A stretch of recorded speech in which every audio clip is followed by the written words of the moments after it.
Assalamualaikum warahmatullahi wabarakatuh. Bagaimana kabarnya anak-anak hari ini? Alhamdulillah ya, dalam keadaan sehat walafiat dan dimudahkan ilmunya oleh Allah Subhanahu wa taala. Sebelum pembelajaran SK ini kita mulai anak-anak, marilah kita membaca basmalah bersama-sama. Bismillahirrahmanirrahim. Anak-anak, kemarin kita telah belajar tentang apa ya? Yaitu tentang mukjizat Nabi Saleh. Sekarang kita akan belajar tentang adab Allah bagi kaum Samud. Ya, sejak munculnya unta yang membawa berkah air susu tadi anak-anak, masyarakat dari orang-orang yang beriman bertambah kuat dan tebal imannya. Sedangkan orang yang kafir menjadi semakin iri, dendam kepada Nabi Saleh anak-anak.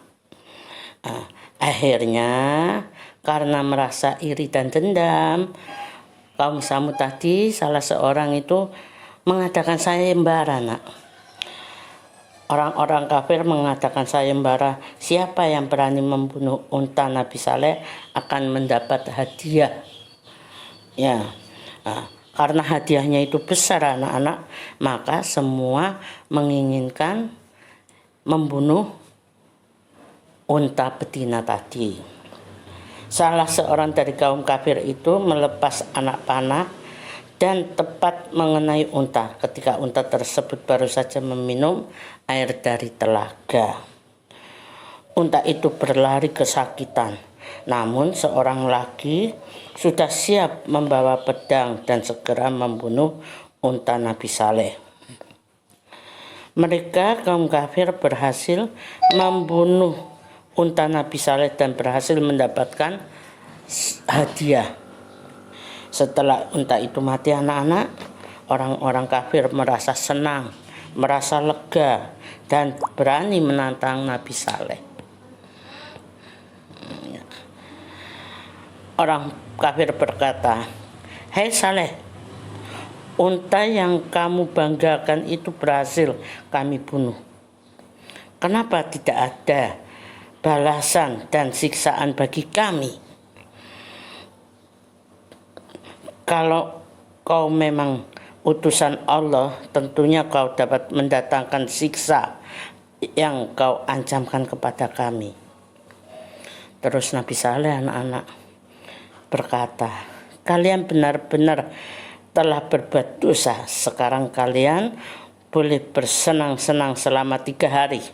Sudah terlewat 3 hari, maka datanglah adab yang akan dijanjikan Allah kepada kalian semua, kepada kaum Samud yang tidak mau menyembah kepada Allah." Waktu 3 hari sebenarnya adalah kesempatan bagi orang-orang kafir untuk bertaubat. Tapi tidak anak-anak.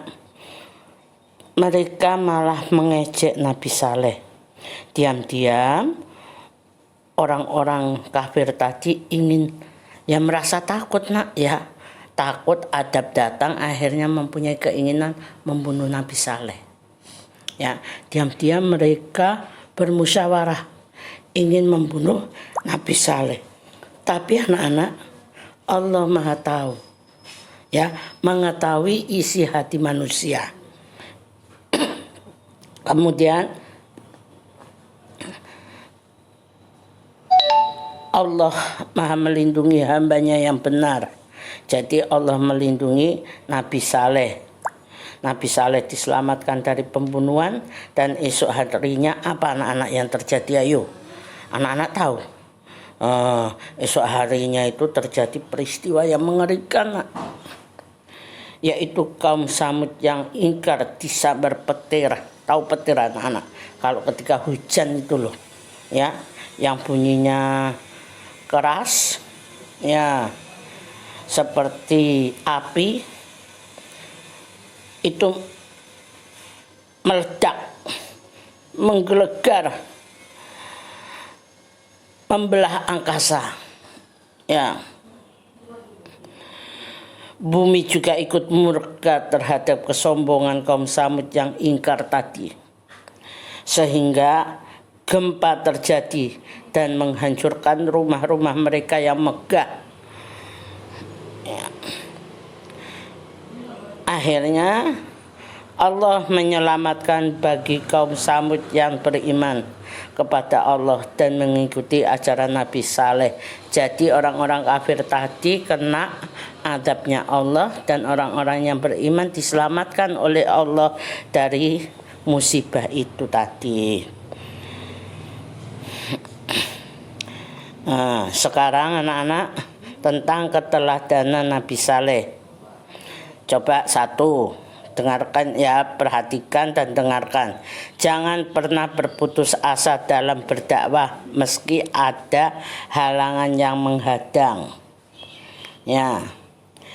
Hendaklah kita menyembah Allah karena tidak ada Tuhan selain Allah. 3.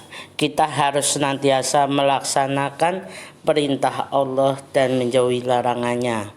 Yang keempat, jika suatu kaum suka berbuat dosa atau durhaka dan melanggar perintah Allah, maka Allah akan membinasakan. Kelima, jika Allah berkehendak sesuatu, maka akan terjadilah. Itu anak-anak keteladanan Nabi Saleh. Ya, jadi anak-anak bisa mengikuti keteladanan Nabi Saleh. Apa? Jangan pernah putus asa dalam mencari ilmu. Ya, biarpun dalam keadaan pandemi, kita tetap bersemangat biarpun tidak belajar di sekolah, hanya di rumah saja melalui VPM maupun Vkon maupun mengerjakan LKPH, ya, kita tetap bersemangat. Itu sudah menunjukkan kalian mengikuti keteladanan Nabi Saleh. Tapi tetap ingat kepada Allah dengan melaksanakan satu apa? Sholat, ya. Ini terus apa? Kalau jam 7 sholat duha, terus mengikuti tartil ya dengan ustadzah atau ustadz. Ini termasuk kalian mengikuti keteladanan Nabi Saleh. Sudah ya anak-anak, sampai di sini Ibu akhiri. Assalamualaikum warahmatullahi wabarakatuh.